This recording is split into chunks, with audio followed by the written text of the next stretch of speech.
قل الحمد لله وسلام على عباده الذين اصطفى الله خير أما يشركون أمن خلق السماوات والأرض وأنزل لكم من السماء ماء فأنبتنا به حدائق ذات بهجة ما كان لكم أن تنبتوا شجرها أإله مع الله بل هم قوم يعدلون أمن جعل الأرض قرارا وجعل خلالها أنهارا وجعل لها رواسي وجعل بين البحرين حاجزا أإله مع الله بل أكثرهم لا يعلمون.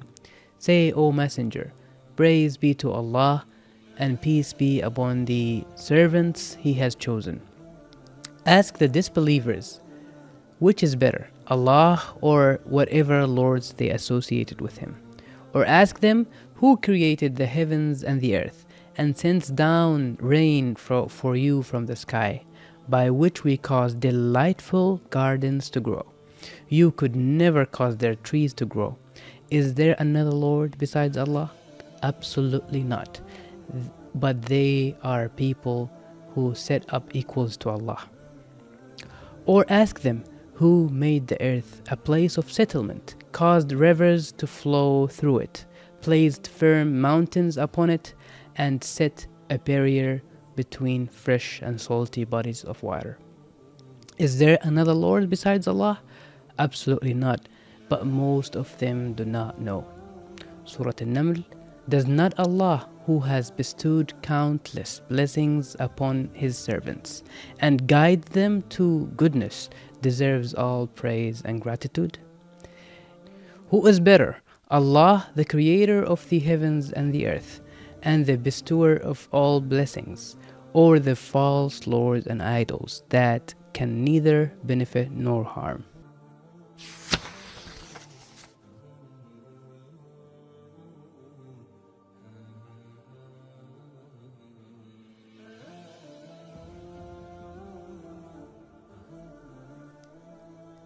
Bismillah ar-Rahman ar-Rahim. Dear viewers, welcome to the second season of the Qur'an Asks, a series we began last Ramadan.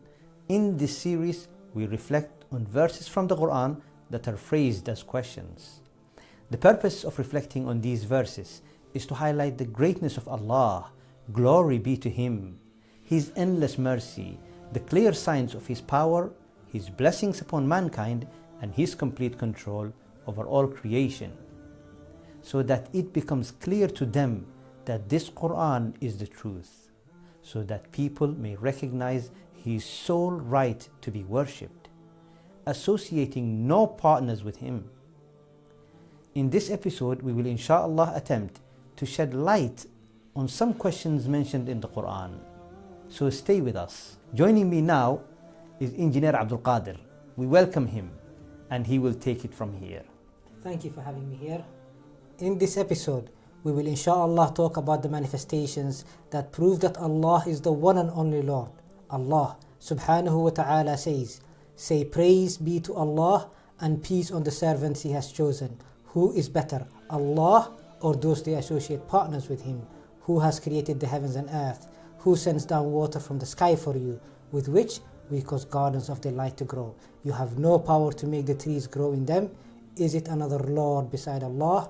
No, but they are people who take others to be equal with Allah. Who is it that made the earth a stable place to live? Who made rivers flow through it? Who set immovable mountains on it and created a barrier between the fresh and salt water? Is it another Lord beside Allah? No, but most of them do not know. These verses from Surah An-Naml are among the most remarkable verses in the Qur'an. They remind those who are heedless and help people recognize their true Lord through His blessings, favor and signs.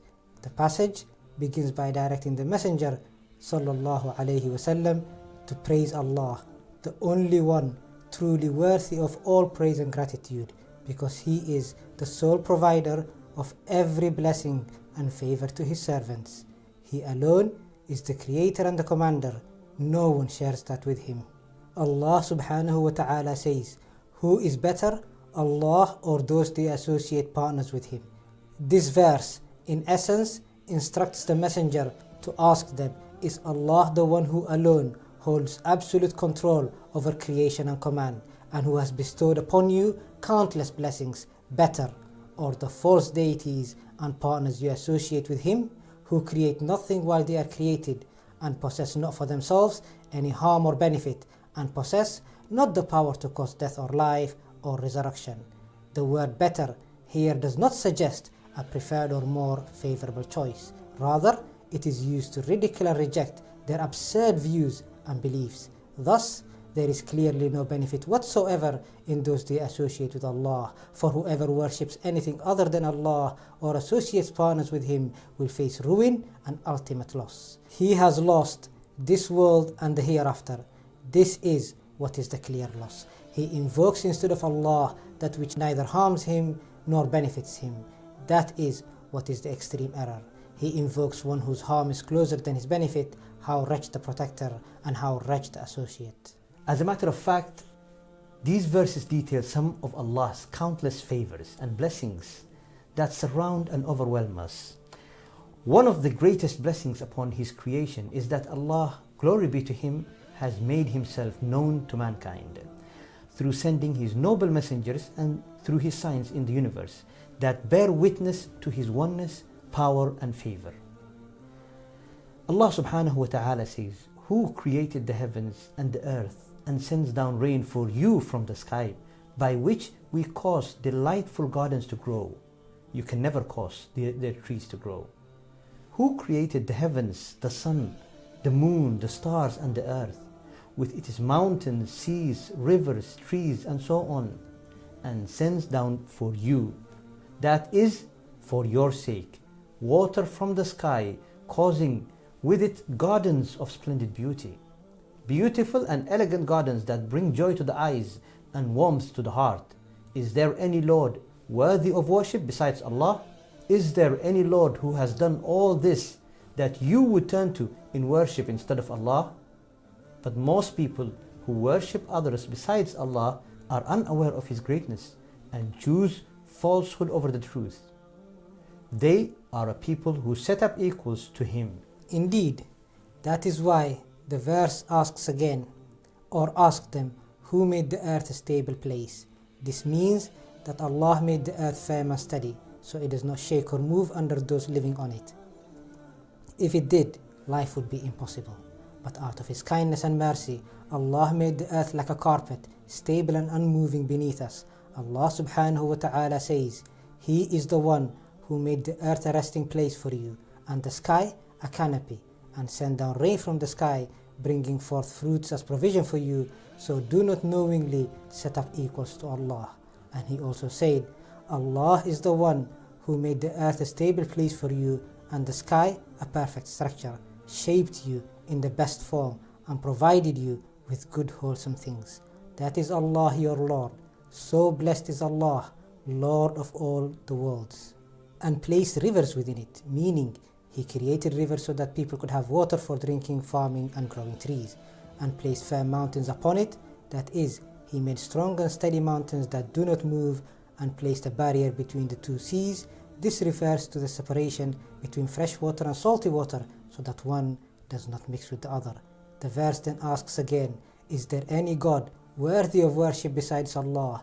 There is absolutely no room for any claim that any other deity besides Allah does these things. No one can deny that Allah alone is the one and true Lord. Glory be to Him. Indeed, anyone with a sound mind knows that only Allah, the Lord of all worlds, deserves to be worshipped and obeyed. The heavens and the earth were created with a clear purpose and careful planning, showing that nothing happened by chance. Their perfect design is strong proof of Allah's power and oneness. Allah subhanahu wa ta'ala created the universe for a specific purpose that we must understand in order to fulfill His will. As He, the Most High, says, do you think we had created you without purpose, and that to us you would never be returned? And He says, we did not create the heavens and the earth and everything in between merely for play. And also, we did not create the heavens and the earth and everything in between them without purpose. That is the assumption of those who disbelieve. So woe to those who disbelieve from the punishment of fire. Allah did not create the heavens and the earth in vain. He created them for a wise purpose, so that people may recognize that He is the all-powerful, all-wise, and most merciful Creator. He is the most perfect, deserving of all praise and greatness. That is why we should worship Him, follow His guidance, and live by the truth through the Islamic way of life and His laws. Those who neglect to fulfill the purpose of their creation and only live for pleasure, like animals that only eat and enjoy, will face the wrath of their Lord and be humiliated in this worldly life. Then, on the day of judgment, they will be inflicted with the severest punishment. Thank you, Engineer Abdul Qadir. Dear viewers, with all these clear signs and proofs, can anyone with a sound mind ignore and reject this truth and not follow the wise and all-knowing path of Allah? Shouldn't we do our best to be grateful and obedient to Allah so that He may guide us to the straight path? O people, worship Allah alone. You have no Lord other than Him. With that, we have come to the end of our episode. We will meet you again in another episode, inshaAllah. Wassalamu alaikum wa rahmatullahi wa barakatuh.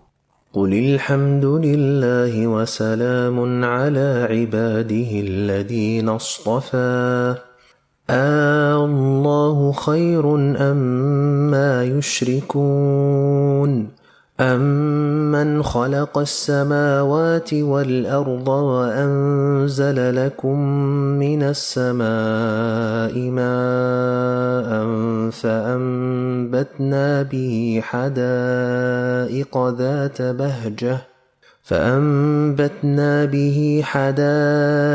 ذات بهجة ما كان لكم أن تنبتوا شجرها أإله مع الله بل هم قوم يعدلون أمن جعل الأرض قرارا وجعل خلالها أنهارا وجعل لها رواسي وجعل بين البحرين حاجزا أإله مع الله بل أكثرهم لا يعلمون